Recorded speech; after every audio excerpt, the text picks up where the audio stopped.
ቲክቶከር ቦኒ ለምንድነው ራሷን ያጠፋችው? በሶሻል ሚዲያ እጅግ አጸያፊና መጥፎ የሆኑ ኮመንቶች ይሰጧን ነበር። በመጨረሻ ሰዓትም በቲክቶክ ላይ ቪዲዮ ለቃ እዚህ ጋር እንደምትመለከቱት በገመድ ራሷን አንቃ ገላለች። እጅግ የሚያሳዝነውና ልብ የሚሰብረው የመጨረሻ መልእክቷ ነው። እኔም ይቅር ብያችኋለሁ እናንተም ይቅር በሉኝ የሚል ይዘት አለው። ያሳዝናል። እኛ በኮመንቶች እሷ ነች ለአዲስ ህይወት ለአዲስ ኑሮ ጅማሬ በ2025 በፈረንጆቹ ጁላይ 29 ነበር ይህ ቀን ሰርፕራይዝ ተደርጋ እንግዲህ ቪዲዮ በሱ የተለቀቀው ማለት ነው። እንደምትመለከቱት ይሄው ፍቅረኛዋ የትዳሯ አጋሯ የሚሆነው ግለሰብ ታገቢኛለሽ ወይ ብሎ እየጠየቃት የነበረበት ቪዲዮ ነው።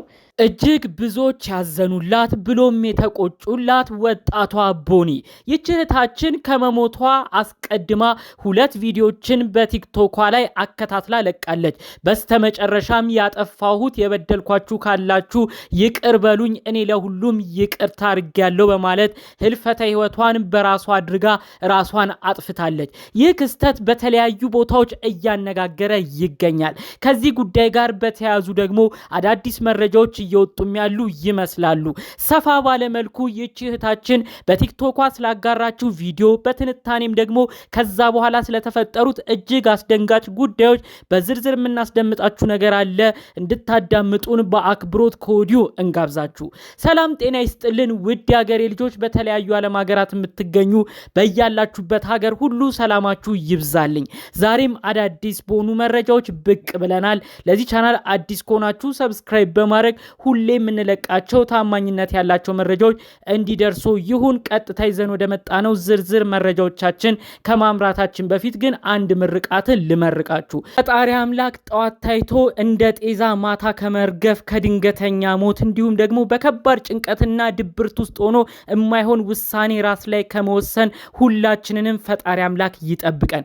ማንም ሰው ወዶ ፈቅዶ ራሱን ያጠፋል ብዬ አላስብም። አንዳንድ ሰዎች የማይገባ ኮመንት እያደረጉ ቀሽም ነች ማትረባ ነች ራሷን አጠፋች እያሉ የማይገባ ቃል ኮመንት ሲሰጡ የነበሩ ሰዎችን ተመልክቻለሁ። ለነዚህ ሰዎች ደግሞ ብዙ መልስ ሲሰጡ የነበረው አትፍረዱ የሚል ቃልን እየተጠቀሙ ነበረ። ስለዚህም ፈጣሪ አምላክ ከድንገተኛ ሞት እንዲሁም ደግሞ በማይሆን ጭንቀት ውስጥ ከምንጓዝበት አጠቃላይ ኑሮ ፈጣሪ ይጠብቀን በማለት መልእክቴን አስተላልፋለሁኝ። ምኞቴንም በዚሁ ገልጻለሁ። ቀጥታም ወደ ቪዲዮቼ አመራለሁ። እህታችን እንደምትመለከቷት በቲክቶኳ ከ800,000 በላይ ፎሎወር ወይም ተከታይ ነበሯት። አሁን እንግዲህ ወደ 894,000 ደርሷል። ምክንያቱም ይህ ቻናሏ ይህ የቲክቶክ አካውንቷ የለቀቀችበት ቪዲዮ በጣም ቫይራል እየሆነ ነበር የመጣው ከሞተች በኋላ። ምክንያቱም ዜናዎቹ በተለያዩ ቦታዎች ሲሰራጭ እሷ የለቀቀቻቸው ቪዲዮዎች በጣም ነበር እይታ እያገኙ የመጡት። እንደምትመለከቱት 2 ተከታታይ ቪዲዮዎች ነበሩ። የመጀመሪያውን ላስመልክታችሁ። ይሄኛው ነው እንግዲህ 3.2 ሚሊዮን ሰው ጋር ደርሷል። በመቀጠልም ደግሞ 2.6 ሚሊዮን ሰው ያየው ቪዲዮ ነው። ከዛም በመቀጠል በተለያዩ ቦታዎች እየተቆራረጡ ቪዲዮዎቹ ሼር ሲደረጉም ነበረ። እንግዲህ እንደምትመለከቱት ራስ ረዱን ምን ሆና ነው የሚል አለ። እንደ አዲስ ጉዳዩን የሚሰማ አለ። ምስኪን የኔ እናት ምን እያለች ነው ባይገባኝም የሚል አለ። የተጠቀመችው ኦሮምኛ ቋንቋ ስለነበረ ብዙዎች ለመረዳት ተቸግረው ትርጉሙን እያሉ ሲጠይቁ የነበሩ ሰዎችንም ተመልክተናል። እዚህ ጋርም እንደምትመለከቱት ትርጉሙን ፕሊስ የሚል አለ። የይቅርታ ቪዲዮ ነው እና ምረፍት ያስፈልገኛል እያለች ነው የሚል እንግዲህ ትርጉሙን አጠር ባለ መልኩ ደግሞ የሚያብራሩ እህት ወንድሞቻችን ነበሩ ማለት ነው። እንደምትመለከቱት ከቪዲዮ እታች ካፕሽን ወይም የቪዲዮ ገለጻ የሚጻፍበት ቦታ ላይ ደግሞ ነጋቲ ብላ እጅግ የሚያሳዝን እንዲሁም ደግሞ ልብ የሚነካ ቃልን አጠር ባለመልኩ ነው ጽፋ ያስቀመጠችው። በመቀጠል ደግሞ ይሄ ቪዲዮ ነበር የተለቀቀው ከአንድ ቀን በፊት ነው የተለቀቀው። አሁን እንግዲህ ብዙ ሰው ጋር ነው እንግዲህ የደረሰው ይህ ቪዲዮ አሁን ድረስ ሼር እየተደረገ ነው። እንደምትመለከቱት ከጀርባ እንግዲህ ገመድ ይታያል። ምናልባትም ራሷን ያጠፋችበት ሁኔታም ከበሩ ጋር በተያያዘ ገመዱ የሆነ ያህል የሚገልጽ ያለ ነው የሚመስለው። እጅግ የሚያሳዝን ነው ይህ ቪዲዮ።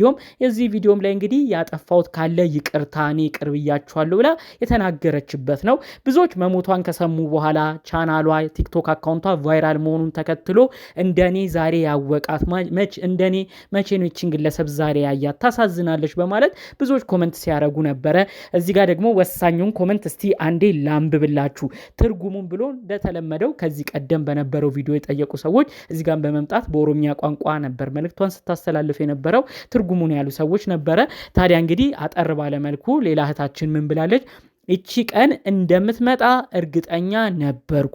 ያስቀየምኳችሁ ካላችሁ ይቅርታ፣ እወዳችኋለሁ። መልካም ጊዜ ይሁንላችሁ። እኔ የመረጥኩትን መንገድ እየሄድኩ ነው። ለእኔ ረፍት የሚሰጠኝ ሞቴ ብቻ ነው የምትለው ይህንን ነው እንግዲህ መልእክቷን ያስተላለፈችው በማለት እህታችን አጠር ባለመልኩ ትንታኔውን ሰጥታለች ማለት ነው። እጅግ ነው የሚያሳዝነው። እንግዲህ በአጠቃላዩ እዚህ እህታችን ላይ ሁለት ዋና ሀሳብ ነው እየተሰጠ የሚገኘው። አንድ ምናልባት የማይታወቅ በባለቤቷ በኩል ያለ እንግዲህ የተናደደችበት ጉዳይ ይኖራል እያሉ ሀሳብ አስተያየት የሚሰጡ ሰዎች አሉ። በዚህ በኩል ደግሞ የለም የማይገቡ ቃላቶች፣ ኮመንቶች ነው የሰበሯት፣ የማይሆን ድብርት ውስጥ እንድትገባ ያደረጓት። በዛም ተነሳስታ ነው ይህችታችን ራሷ ላይ ውሳኔ እንድትወስን ያደረጓት። ስለዚህ ኮመንት የሚሰጡ ሰዎች የሰውን ልብ የሚሰብር አለመስበሩን ቆም ብለው ሊያስቡ ይገባል። ኮመንታተሮች፣ ሀሳብ ቪዲዮ የሚሰጡ የተለያዩ መልእክት በውስጥ የሚያደርሱ ሰዎች የሰውን ቅስም ከመስበር አልፈው እንደዚህ ችታችን ራሷ ላይ ራሷን እስከ ማጥፋት እንድትወስን እያደረጉም ይገኛሉ በማለት ሰፊ ነው እንግዲህ ምልከታዎች ሲሰጡ የነበረው። እንግዲህ የተለያዩ ሀሳብ አስተያየቶች፣ ምልከታዎችን በተለያዩ ቦታዎች እንመልከት እንጂ ይህች እህታችን ራሷን ለማጥፋት እንግዲህ መጨረሻ ውሳኔ ላይ እንድትደርስ ያደረጋት ይሄ ነገር ነው ተብሎ ይፋ ሆኖ የወጣ ነገር ምንም አይነት ነገር እንደሌለ ነው እስካሁን ድረስ ለመረዳት የቻልነው ማለት ነው። ታዲያ ከዚህ ጉዳይ ጋር በተያያዘ ግን እጅግ ሌላ ደግሞ አስደንጋጭ ነገሮችን እየተመለከትን እንገኛለን። ቦኒ እህታችን ይህን ቪዲዮ በለቀቀችበት የመጨረሻ ቪዲዮዋን በሆነበት በዚህ ቪዲዮ ላይ የተሰጡ ሌሎች ኮመንቶች ምን አይነት ሰው ወጣቱ እህት ወንድሞቻችን ተስፋ መቁረጥ ውስጥ እንደሚገኙ አንድ ማሳያ ይሆናል ተብሎ ነው መረጃዎቹ እየተሰሙ የሚገኘው። ብዙ ሰው እንደሱ አይነት ኮመንትን እያደረገ እንደ እህታችን እኛም አንድ ቀን እንሄዳለን የኔም ቀን ነገ ነው እያሉ የሚጽፉ ኮመንታተሮች እንደነበሩ ነው ከዚሁ ቪዲዮ ለመረዳት የተቻለው። እስቲ አለፍ እያልኩኝ ላንብብላችሁ። እዚህ ጋር ይሄው እንደምትመለከቱት እኔም በቅርብ ቀን የሚላል እንግዲህ እንደ ቦኒ እኔንም በቅርብ ቀን ትመለከቱኛላችሁ አይነት ይዘት ነው። በመቀጠል ደግሞ እንግዲህ ሰፋ ያለ ኮመንት የሰጠች ታችናለች። ያንቺ ልብ ቢኖረኝ ምን አለበት ጌታን ለወስን ስነሳ እናቴ ፊት ለፊት ድቅን ትላለች። ስታሳድገኝ የለፋችብኝ የቀይ ጥቁር የሆነችብኝ የተንከራተተችብኝ ሁሉ ነገሯ ፊት ለፊቴ እንደ ፊልም ይታየኛል። እሷስ ካለች በማልወደው ዓለም እኖራለሁ።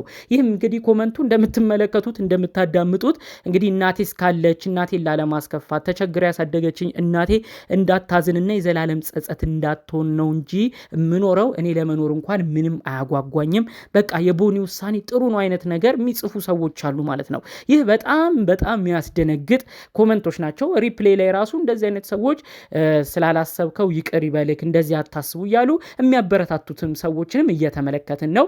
እዚህ ጋር እንደምትመለከቱት ደግሞ በረከትሽ ይድረሰኝ የውሳኔ ሰው ያድርገኝ። እንግዲህ ይህም በጣም የሚያስደነግጥ ኮመንት ነው። እንደምትመለከቷቸው ፕሮፋይል ያላቸው ሰዎች ናቸው ይህንን ነገር ኮመንት እያደረጉ የሚገኘው።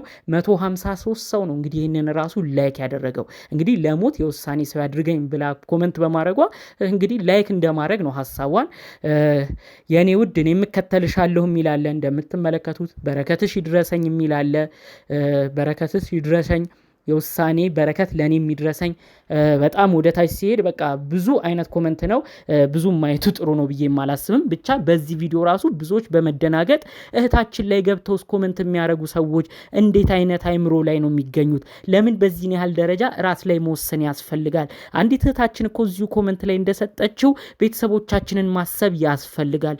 እነሱ ብዙ ለፍተው እዚህ አድርሰውን ነገ እኛ ህይወት ላይ ዝም ብለን ስንወስን እነሱ ምን ሊሆኑ ይችላሉ እንኳን ብሎ ቆም ብሎ ማሰብ ያስፈልጋል። ለምንድነው በዚህ ያህል ደረጃ ብዙ ሰው ሞቱን ናፋቂ የሆነው በማለት ነው ሰፋ ያለ ትንታኔ እየሰጡ። ሌሎች ሰዎች ደግሞ ይሄ ቀን ያልፋል፣ እንደዚህ የተበደልንበት የተደበርንበት ቀን ፈጣሪ አምላክ ያሳልፈናል፣ ያንን ቀን ግን በትዕግስት ማለፉ ነው ዋና ነገር። ስለዚህ የማይገባ ሀሳብ የምታስቡ ሰዎች እባካችሁ ከእንደዚህ አይነት ነገር ተቆጠቡ በማለት ነው እንግዲህ ኮመንት ሲያደርጉም እየተመለከት ነው ማለት ነው። ይህችታችን እንግዲህ እንደምትመለከቱት 894,000 ያለው የቲክቶክ አካውንቷ ነው ፒን ያረገችው። 1.4 ሚሊዮን ሰው የታየላት ከባለቤቷ ጋር በትዳርም ይመስለኛል ተሳስረው ነበረ። ከሱ ጋር ያለበትን ቪዲዮ ነው። ከታች ጆሲ ይላል በካፕሽን። ጆሲ እንግዲህ ይህ ነው ይመስለኛል ባለቤቷ። ምክንያቱም የሱን ቪዲዮ ደግሞ ፒን ያደረገው ከ1 ሚሊዮን ሰው በላይ ያየለት አንድ ቪዲዮ አለ። እሱም እንግዲህ ይችን ግለሰብ ሟቿ እህታችንን ኢንጌጅ ያደረገበት ወይም ታገቢኛለሽ ወይ ብሎ የጠየቀበትን ቪዲዮ ነው እንግዲህ ከዚህ በፊት ፒን አድርጎ የነበረው ማለት ነው። እንደምትመለከቷት እሷ ነች። ለአዲስ ህይወት ለአዲስ ኑሮ ጅማሬ በ2025 በፈረንጆቹ ጁላይ 29 ነበር ይህ ቀን ሰርፕራይዝ ተደርጋ እንግዲህ ቪዲዮን በሱ የተለቀቀው ማለት ነው። እንደምትመለከቱት ይኸው ፍቅረኛዋ የትዳሯ አጋሯ የሚሆነው ግለሰብ ታገቢኛለሽ ወይ ብሎ እየጠየቃት የነበረበት ቪዲዮ ነው። እንግዲህ ይሄ ሁሉ ነገር አልፋ አዲስን ህይወት ጀምራ እንግዲህ አዲስ ምዕራፍ ላይ ያለች ነው። እንግዲህ እህታችንን ምን አይነት ነገር ይሁን ምን በማይታወቅበት ሁኔታ ራሷን እንዳጠፋች የሰማነው የተመለከትነው ማለት ነው። ከዚህ ጉዳይ ጋር ተያይዞ ታዲያ የተለያዩ ሀሳብ አስተያየቶች እየተንሸራሸሩ ይገኛል። ይህ ወንድማችን ቪዲዮም ከለቀቀ ቆይቷል። የመጨረሻው ቪዲዮ ከ2 ቀን በፊት እሷና እሱ ሆነው የሰሩት ነው። እሷ ከፊት ለፊት ላይ እየዘመረች እያመሰገነች የዘመረችው ቪዲዮ ነው። ታዲያ እንግዲህ እሷ ቪዲዮም ላይ ደግሞ ተመልሰን ለመመልከት ሞክረን ነበረ። ከመሞቷ በፊት ካስተላለፈችው አስደንጋጭ መልእክቶች ቀደም ብለው የተለቀቀ ደግሞ አንድ ዝማሬ ነበረ። ከአንድ ቀን በፊት ነበር የተለቀቀው። ፈጣሪ ሞቶልኛል፣ ፈጣሪ ለኔ ዋጋ ከፍሏል የሚል አይነት ይዘት ያለው የፕሮቴስታንት መዝሙርን ተጠቅማ ነው እንግዲህ በዛ ፈጣሪዋን ስታመሰግን የተመለከት ነው። እንግዲህ ይህንን ከዝማሬ ካቀረበች በኋላ ስለ ፈጣሪ መስክራ መሞቱንም መስክራ ካለፈች በኋላ ነው እንግዲህ ሁለቱም ቪዲዮዎች አከታትላ ለቃ በስተመጨረሻ ራሷን ማጥፋቷ የተሰማው ማለት ነው። የእውነት እጅግ ልብ ይነካል። በተለይ ደግሞ የባለቤቷም ፍቅረኛዋም የነበረው ጆስ የተባለው ግለሰብ እሱም በከባድ የልብ መሰበር ውስጥ እንደሚሆን ከወዲሁ መገመት አያዳግትም። ለሁሉም ግን በስተመጨረሻ ፈጣሪ አምላክ መጽናናትን እንዲያድላቸው የእውነት ከልብ መመኘት ፈልጋለሁኝ። ለዚህ እህታችንም ፈጣሪ አምላክ ነፍሷን እንዲምረው የእውነት ከልብ በመመኘት የዛሬ መረጃዎችን እዚህ ላይ አበቃለሁ። በሌሎች አዳዲስ መረጃዎች እስክንገናኝ ሰላሙን ሁሉ ተመኘውላችሁ። ሰላም።